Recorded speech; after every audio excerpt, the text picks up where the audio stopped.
Bacaan Alkitab setahun untuk hari ini 12 September 2022 yaitu Daniel 1 sampai dengan 3. Daniel 1. Pada tahun yang ketiga pemerintahan Yoyakim, Raja Yehuda, datanglah Nebukadnezar Raja Babel ke Yerusalem, lalu mengepung kota itu. Tuhan menyerahkan Yoyakim, Raja Yehuda, dan sebagian dari perkakas-perkakas di rumah Allah ke dalam tangannya. Semuanya itu dibawanya ke tanah Sinear, ke dalam rumah dewanya. Perkakas-perkakas itu dibawanya ke dalam perbendaharaan dewanya. Lalu raja bertitah kepada Aspenas, kepala istananya, untuk membawa beberapa orang Israel yang berasal dari keturunan raja dan dari kaum bangsawan, yakni orang-orang muda yang tidak ada sesuatu cela, yang berperawakan baik, yang memahami berbagai-bagai hikmat, berpengetahuan banyak, dan yang mempunyai pengertian tentang ilmu, yakni orang-orang yang cakap untuk bekerja dalam istana raja, supaya mereka diajarkan tulisan dan bahasa orang Kasdim. Dan raja menetapkan bagi mereka pelabur setiap hari dari santapan raja dan dari anggur yang biasa diminumnya. Mereka harus dididik selama 3 tahun, dan sesudah itu mereka harus bekerja pada raja. Di antara mereka itu ada juga beberapa orang Yehuda, yakni Daniel, Hananya, Misael, dan Azaria. Pemimpin pegawai istana itu memberi nama lain kepada mereka. Daniel dinamainya Belsasar, Hananya dinamainya Sadrak, Misael dinamainya Mesak, dan Azara dinamainya Abednego. Daniel berketetapan untuk tidak menajiskan dirinya dengan santapan raja dan dengan anggur yang biasa diminum raja. Dimintanyalah kepada pemimpin pegawai istana itu supaya ia tak usah menajiskan dirinya. Maka Allah mengaruniakan kepada Daniel kasih dan sayang dari pemimpin pegawai istana itu. Tetapi berkatalah pemimpin pegawai istana itu kepada Daniel, "Aku takut kalau Tuanku Raja yang telah menetapkan makanan dan minumanmu berpendapat bahwa kamu kelihatan kurang sehat daripada orang-orang muda lain yang sebaya dengan kamu, sehingga karena kamu aku dianggap bersalah oleh raja." Kemudian berkatalah Daniel kepada penjenang yang telah diangkat oleh pemimpin pegawai istana untuk mengawasi Daniel, Hananya, Misael, dan Azaria, "Adakanlah percobaan dengan hamba-hambamu ini selama 10 hari dan biarlah kami diberikan sayur untuk dimakan dan air untuk diminum. Sesudah itu bandingkanlah perawakan kami dengan perawakan orang-orang muda yang makan dari santapan raja. Kemudian perlakukanlah hamba-hambamu ini sesuai dengan pendapatmu." Didengarkannya lah permintaan mereka itu, lalu diadakanlah percobaan dengan mereka selama 10 hari. Setelah lewat 10 hari, ternyata perawakan mereka lebih baik dan mereka kelihatan lebih gemuk daripada semua orang muda yang telah makan dari santapan raja. Kemudian penjenang itu selalu mengambil makanan mereka dan anggur yang harus mereka minum, lalu memberikan sayur kepada mereka. Kepada keempat orang muda itu, Allah memberikan pengetahuan dan kepandaian tentang berbagai-bagai tulisan dan hikmat, sedang Daniel juga mempunyai pengertian tentang berbagai-bagai penglihatan dan mimpi. Setelah lewat waktu yang ditetapkan raja bahwa mereka sekalian harus dibawa menghadap, maka dibawalah mereka oleh pemimpin pegawai istana itu ke hadapan Nebukadnezar. Raja bercakap-cakap dengan mereka, dan di antara mereka sekalian itu tidak didapati yang setara dengan Daniel, Hananya, Misael, dan Azaria. Maka bekerjalah mereka itu pada raja. dalam tiap-tiap hal yang memerlukan kebijaksanaan dan pengertian yang ditanyakan raja kepada mereka, didapatinya bahwa mereka 10 kali lebih cerdas daripada semua orang berilmu dan semua ahli jampi di seluruh kerajaannya. Daniel ada di sana sampai tahun pertama pemerintahan Kores. Daniel 2. Pada tahun yang kedua pemerintahan Nebukadnezar, bermimpilah Nebukadnezar, karena itu hatinya gelisah dan ia tidak dapat tidur.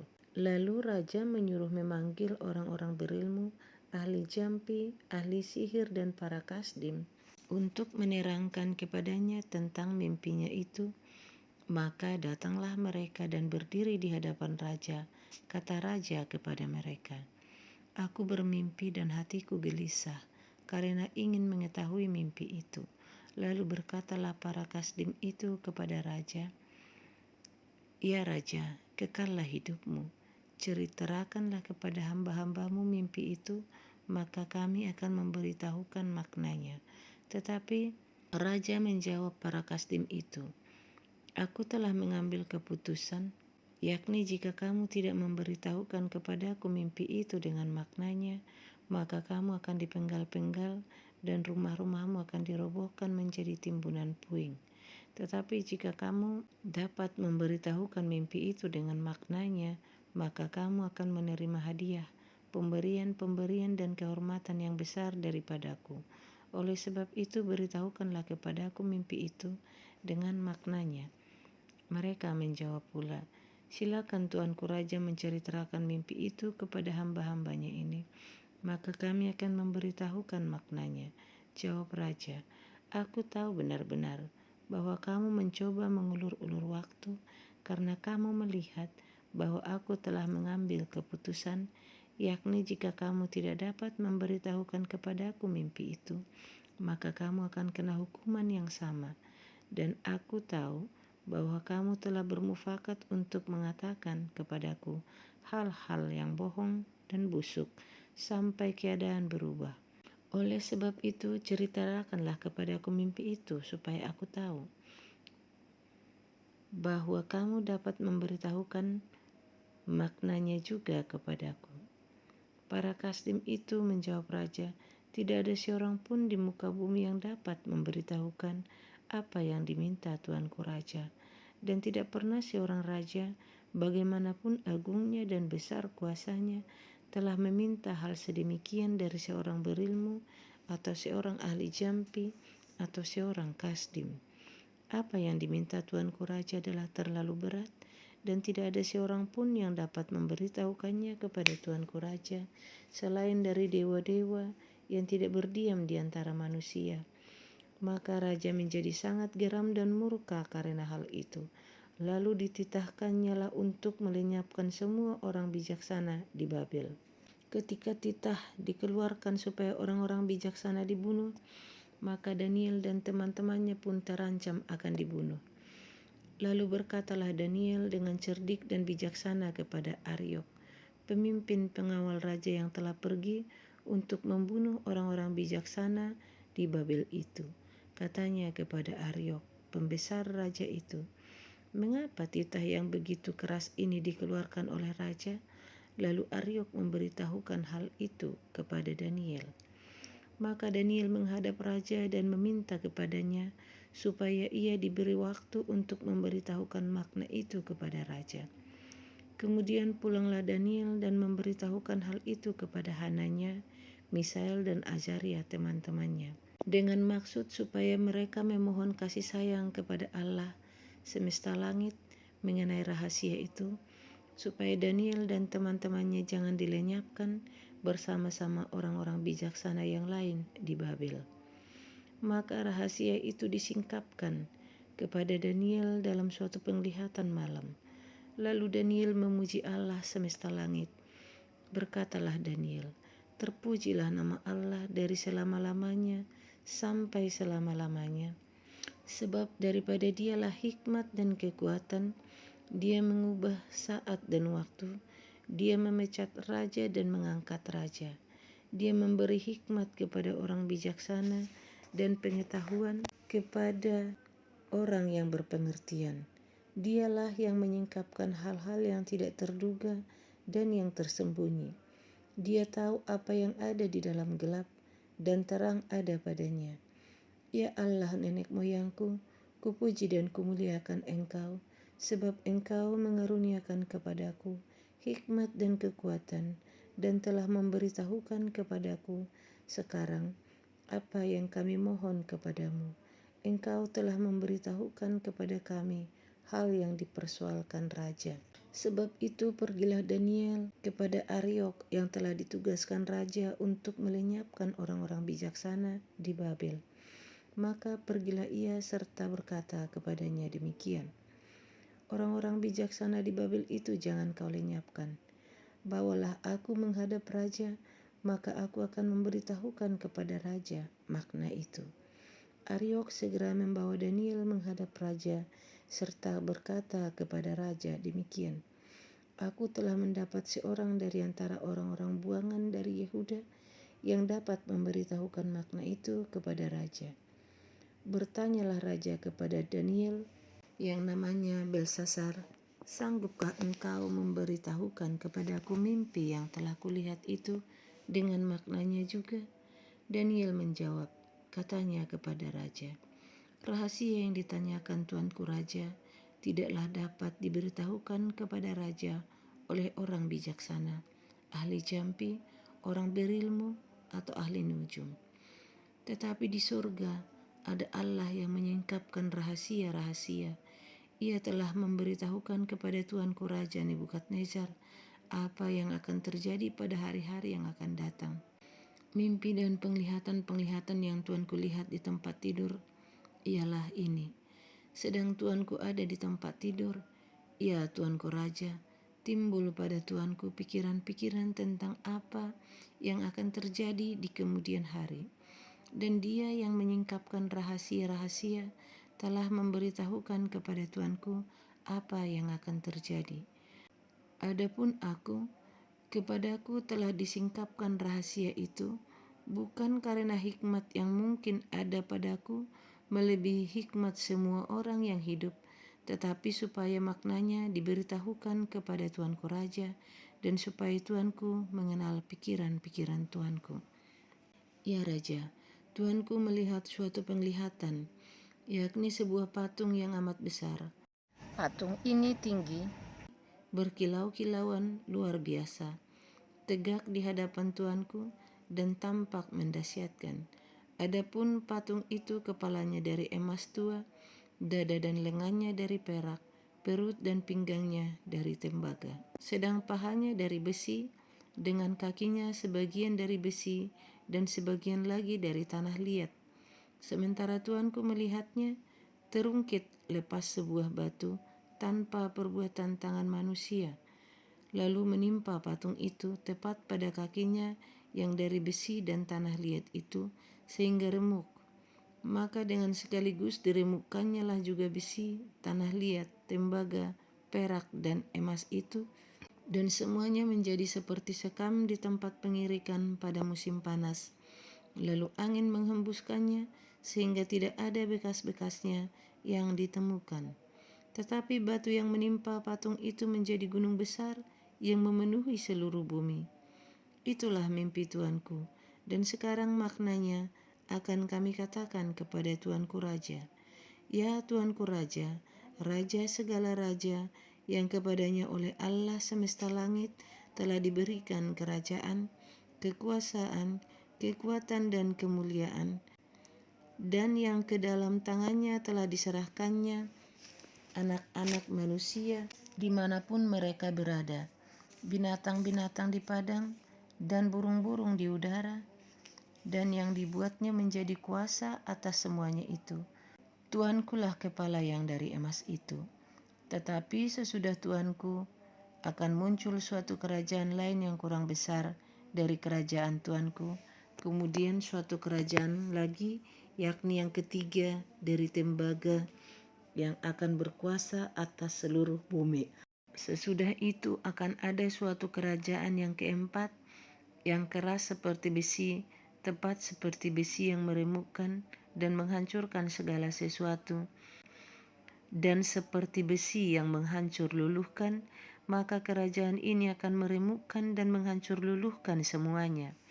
Dan seperti Tuanku lihat, kaki dan jari-jarinya sebagian dari tanah liat tukang periuk, dan sebagian lagi dari besi. Itu berarti bahwa kerajaan itu terbagi.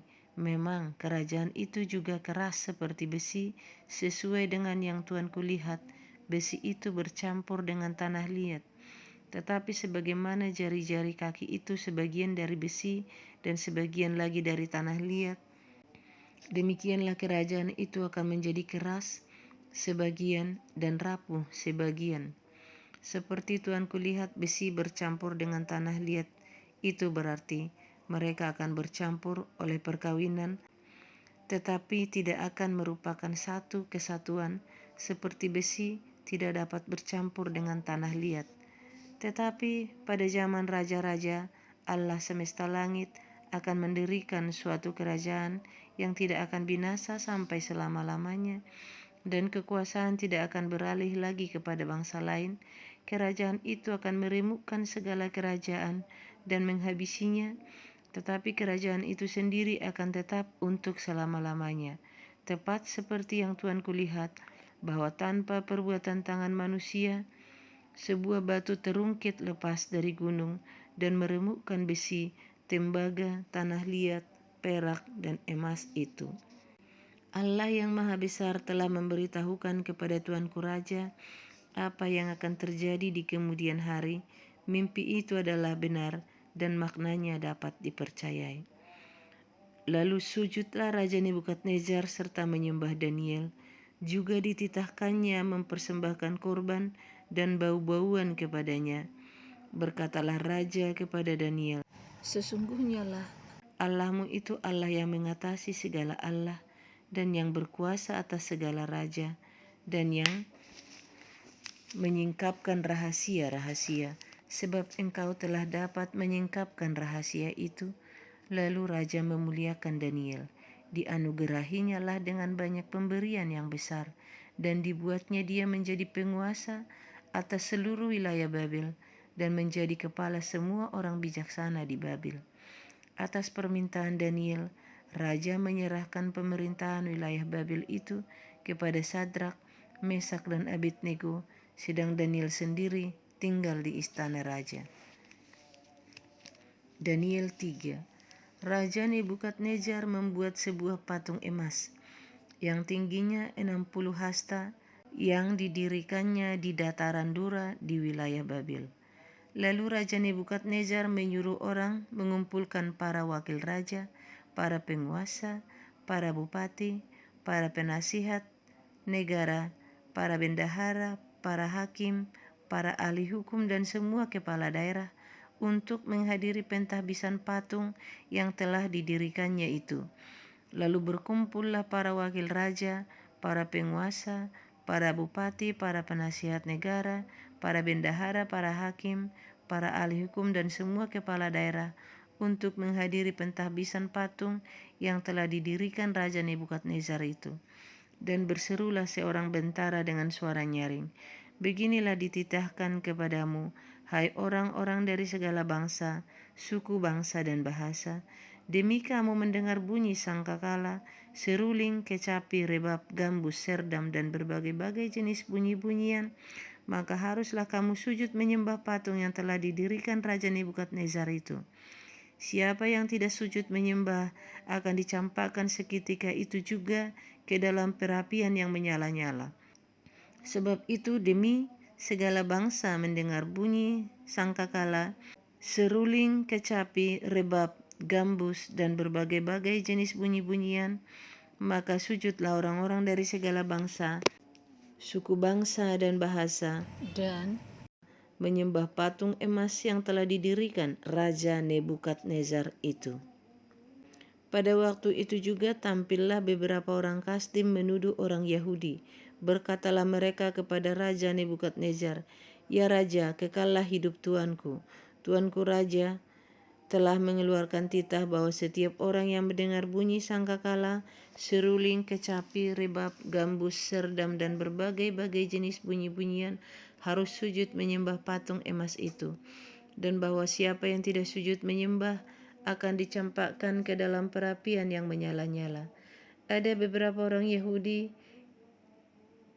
yang kepada mereka telah Tuanku berikan pemerintahan atas wilayah Babel, yakni Sadrak, Mesak, dan Abednego. Orang-orang ini tidak mengindahkan titah Tuanku. Ya Raja, mereka tidak memuja dewa Tuanku dan tidak menyembah patung emas yang telah Tuanku dirikan. Sesudah itu Nebukadnezar memerintahkan dalam marahnya dan geramnya untuk membawa Sadrak, Mesak, dan Abednego menghadap.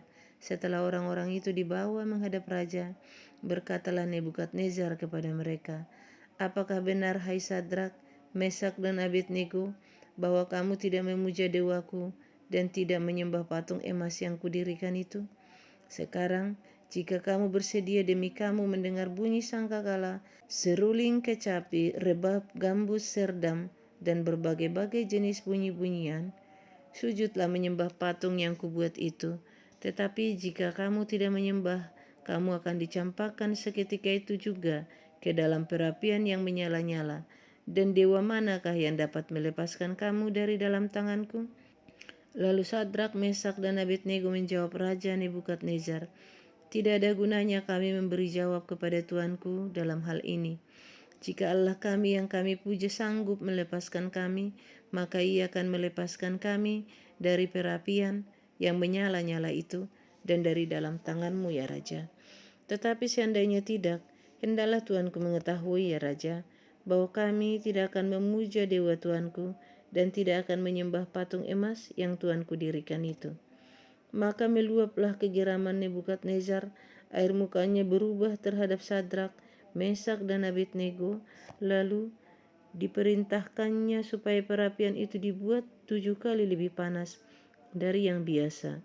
Kepada beberapa orang yang sangat kuat dari tentaranya, dititahkannya untuk mengikat Sadrak, Mesak, dan Abednego dan mencampakkan mereka ke dalam perapian yang menyala-nyala itu. Lalu diikatlah ketiga orang itu dengan jubah, celana, topi, dan pakaian-pakaian mereka yang lain, dan dicampakkan ke dalam perapian yang menyala-nyala. Karena titah raja itu keras, dipanaskanlah perapian itu dengan luar biasa, sehingga nyala api itu membakar mati orang-orang yang mengangkat Sadrak, Mesak, dan Abednego itu ke atas. Tetapi ketiga orang itu, yakni Sadrak, Mesak, dan Abednego, jatuh ke dalam perapian yang menyala-nyala itu dengan terikat. Kemudian terkejutlah Raja Nebukadnezar, lalu bangun dengan segera. Berkatalah ia kepada para menterinya, "Bukankah 3 orang yang telah kita campakkan dengan terikat ke dalam api itu?" Jawab mereka kepada raja, "Benar, ya Raja."